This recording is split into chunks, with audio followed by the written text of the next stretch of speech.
안녕하십니까, 장량입니다. 저는 이 세상에서 가장 나쁜 정치하는 사람을 이재명으로 봅니다. 정말 나쁜 사람입니다. 저는 이재명을 너무 잘 아는데요.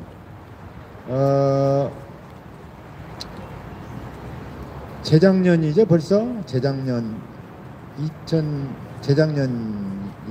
그 대법원에서 선거법 300만 원이 무죄 판결이 되기 전에 선고일이 잡혔는데, 그때 이재명 측근들로부터 제가 직접 들은 건 아니고 사람을 통해서 우리가 무죄 판결 받는다 이런 얘기가 저한테 들렸어요.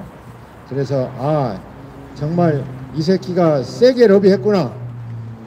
고발한 사람이 접니다. 그 사건 고발한 사람이 전 장영환인데, 법률적으로는 말도 안 되는 얘기인데, 그런데 이게 무죄 나올 걸 저는 그때 이미 알았어요. 그래서 확신을 해서 제가 그때 같이 고발한 사건 중에서 성남FC에 관한 자료를, 여기 모동희 대표가 계십니다마는 성남FC에 관한 자료를 많이 가지고 있어서 그 기록을 가지고 무죄 판결이 나온다, 결론적으로 무죄 판결이 나온다는 확신을 하고,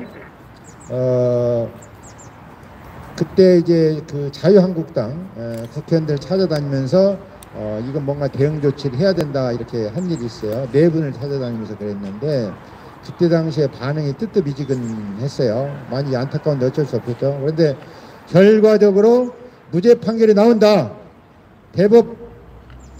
대법관들에게 세게 로비를 했다는 걸 이미 알았어요. 그래서 정말 이 무죄 판결이 틀림없이 나오고, 이게 무죄 판결이 나오면 아마 이재명이가 승승장구, 아마 파죽지세로 이렇게 기세를 떨칠 것이다. 그래서 뭔가 대응 조치를 지금 해야 된다 이렇게 했는데, 아니야 다를까 예상대로 이제 무죄 판결이 나오고 대법원 전원합의체에서 뭐 생중계까지, 라이브로 생중계까지 했어요. 그것도 굉장한 특혜죠. 아니 얼마나 세게 로비를 했길래 그러냐 하는 생각을 했는데, 시간이 지나면서 아니나 다를까 권순일 대법관, 내가 볼 때는 말도 안 되는 어쨌든 사법농단의 대상, 사법거래 장본인으로 이렇게 추정이 되는데, 말도 안 되는 게 밝혀졌죠. 그런데 얼마 전에 이재명의 핵심 측근인 처음 수행비서 백종선과 또 그 측근인 아마 이매호로 추정이 되는 임모 씨라고 해서 이매호로 추정이 되는데, 두 사람이 은수미 시장의 측근들과 통화한 녹취록이 나왔는데, 우리가 이미 다 작업을 했다. 그러니까 은수미 시장도 우리가 도와줄 테니까 로비를 해라 이렇게 해서 결론이 나왔는데, 저는 그냥 그 전부터 이재명이라는 놈이 세게 로비를 해가지고 이거 무죄 판결 나온다 알았고, 세게 로비한 사실을 이미 알았고, 그래서 사법농단, 사법거래가 있었다는 점을 확신을 했는데, 정말 대한민국은 믿고 의지할 데가 아무데도 없습니다. 대법원이 정의의 보루라고요? 말도 아닌 얘기입니다. 말도 아닌 얘기. 어떻게 사법거래를 해가지고, 그래서 저는 이재명 무죄 판결한 그 대법관 놈들, 저는 그렇게 얘기합니다. 단언합니다. 제대로만 수사하면 사법거래한 것이 틀림없이 밝혀질 것입니다. 이재명이가 영악해서 제대로 증거를 남기지 않고 그래서 그렇지, 정말 대한민국을 아수라 만들었습니다. 성남시만 아수라 만든 것이 아니라 대법원도 아수라 만들었습니다. 제가 그 부정선거 재검표 하는데 영등포 의뢰 직접 참여했고, 오산시에 재검표하는데 직접 참여했습니다. 저는 이것도 2020년 총선이 부정선거라고 확신을 합니다. 대춘립 투표지가 바로 그 DNA입니다. 그 얘기는 오늘 주제가 아니니까 차차 다음에 말씀드릴 기회가 있을 것으로 생각이 되고, 선관위도 문제가 많고요. 특히 이재명이라는 놈은 악당입니다. 악당. 대법원도 사법거래에서 완전히 국민 신뢰를 무너뜨려놓고, 또 여기저기 그야말로 대한민국을 엉터리로 만들었습니다. 대장동이요, 그거 보고 말 것도 없이 이재명이가 범인입니다. 어떻게 이렇게 단정하느냐? 돈이 오고 가는 것도 중요합니다. 그러나 대장동 돈이 생겨가지고 그것을 나누는 과정에서 문제가 됐기 때문에 전략적으로 제 판단으로는 전략적으로 이재명 측에서 다른 사람들 끌어들인 것으로 생각이 됩니다. 전략적으로.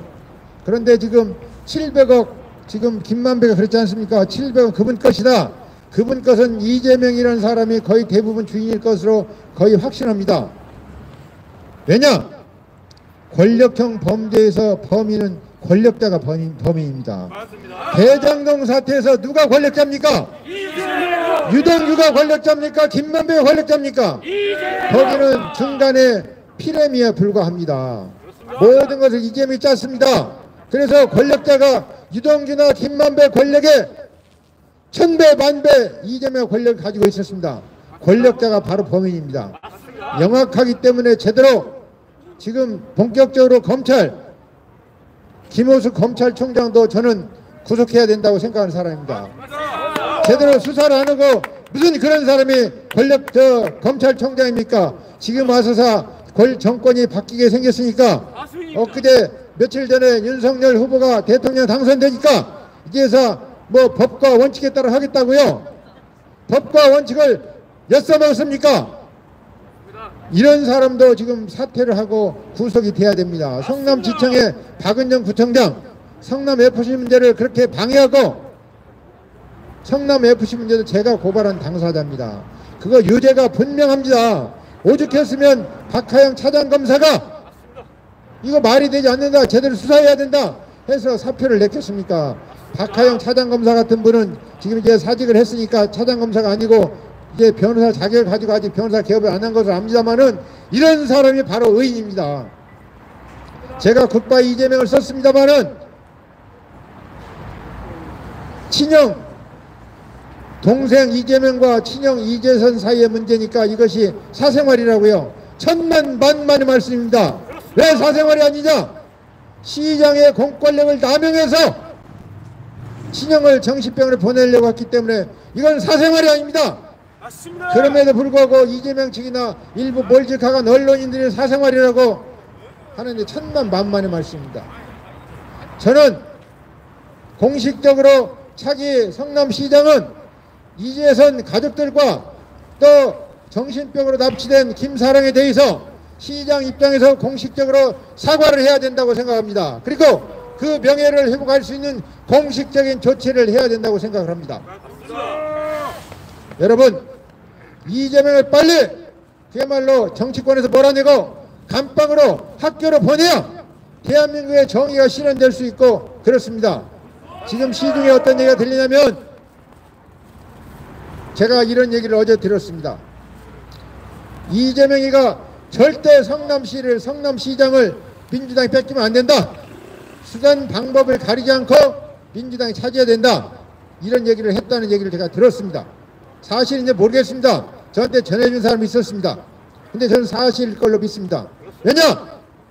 성남시 8년 동안에 이재명의 비리 증거와 자료들이 넘쳐납니다. 이것을 만약에 민주당이 뺏기면 이재명은 정치권에 이제 얼씬도 하지 못하게 될 겁니다.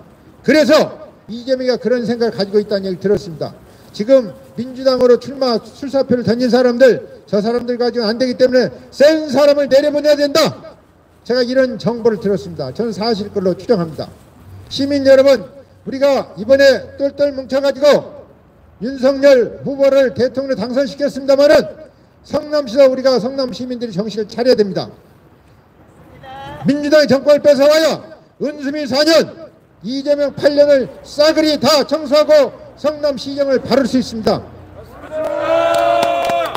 이재명은 정말 영악한 놈입니다. 그 이재명을 누가 상대할 수 있는지, 누가 그 비리를 제대로 청소할 수 있는지, 누가 목숨 걸고 할 수 있는지 시민 여러분, 우리가 정말로 정신을 똑바로 차려야 할 때입니다.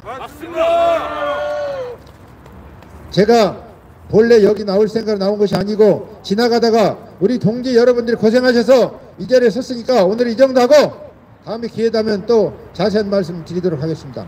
세상은 진실을 기반으로 정의가 실현돼야 됩니다. 진실을 떠나서는 절대 정의가 숨쉴 수 없습니다. 시민 여러분, 그런 점을 충분히 감안하셔서 우리가 정말로 정신 똑바로 차리고 민주당의 성남시장 다음에 절대 되지 않게끔 똑바로 정신 차려야 된다고 저는 그렇게 생각을 합니다. 여러분 이렇게 경청해 주셔서 감사하고 차차 또 말씀드리도록 하겠습니다. 여러분 감사합니다. 화이팅입니다.